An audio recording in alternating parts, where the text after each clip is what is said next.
بسم اللہ الرحمن الرحیم۔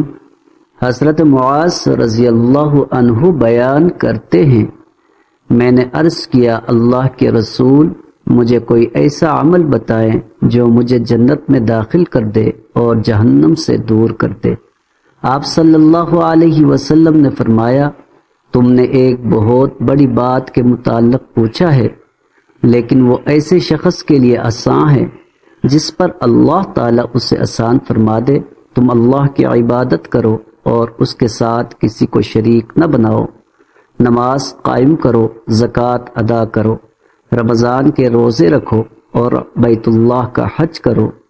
پھر آپ صلی اللہ علیہ وسلم نے فرمایا، کیا میں تمہیں ابواب خیر کے متعلق نہ بتاؤں؟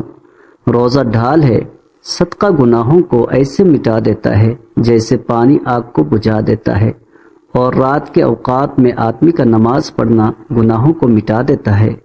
پھر آپ صلی اللہ علیہ وسلم نے سورہ سجدہ کی آیت تلاوت فرمائی، جس کا ترجمہ ہے، ان کے پہلو بستروں سے دور رہتے ہیں حتیٰ کہ آپ نے وہ عمل کیا کرتے تھے تک تلاوت فرمائی۔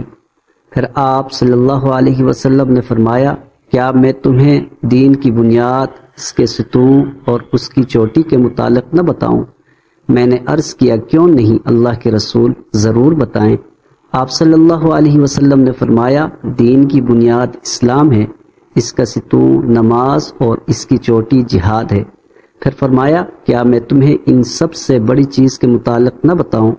میں نے عرض کیا، کیوں نہیں اللہ کے نبی، ضرور بتائیں۔ آپ صلی اللہ علیہ وسلم نے اپنی زبان کو پکڑ کر فرمایا، اسے روک لو۔ میں نے عرض کیا، اللہ کے نبی، ہم اس سے جو کلام کرتے ہیں کیا اس پر ہمارا مواخذہ ہوگا؟